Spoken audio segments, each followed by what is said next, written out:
Tatay Jimmy. Anong pangarap mo para sa pamilya mo?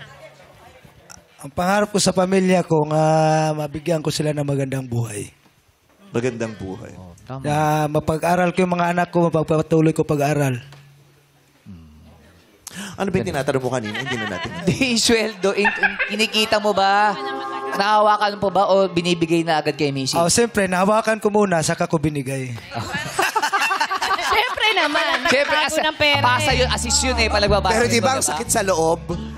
Ikaw nagtrabaho, nahawakan mo lang, pero sandali lang napunta sa kanya. Kaya susunod mo nahawakan, turo mo na lang. Doon na diretso. Oo. Diretso. Lea!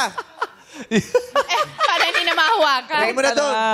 Kasi bad trip, yung pinadama lang sa'yo, tapos nawala. Parang yung volleyball nung Philippines nung nakaraan. Nung kala mo panalo na, yung hawak mo na, Biglang na ano pa. di pala. Gusto mo makapag-aral ang mga anak mo, magkaroon sila ng disenteng pamumuhay. Nag-aaral sila ngayon. Uminto yung dalawa, isa na lang yung bunso na lang nag-aral. Oo.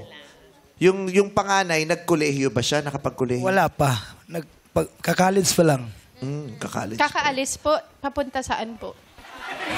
Magka-college! Magka-college pa lang! Ani, tapos Magka-college pa lang, ha? Huwag niyo siya iwan. Hindi lang na. Sa iba rin siya nag-training ng hosting. Ang ganda nung angulo. sangre. Pamagic ka ba? Pamagic ka, no? Tama yung angulo. Sa sangre yun. Grabe mga co-host.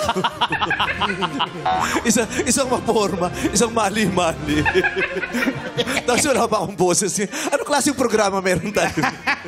Ang pangit ng mga host. Di ba? Hindi nga tayo perfect, pero ano. Tsahin mo, kausapin mo yan, ha? Sorry, nakikinig. Kaya nga hindi na kami magsasabay sa isang sasakyan. Nakakinig ko kayo sa chat group. After isa, tsaka kayo papasok. Kahapon pa yun, napanood ko yun. Tapos pa yan, Oo. di ba? Tatalong si Joe. Linak si Jong, eh. Yung tenga niya doon, nasa rally pa. Okay, ano yung tinatanong mo? Saan siya papunta? Papunta na siya sa college. Papunta college. Exam na ba? Ano sasakyan?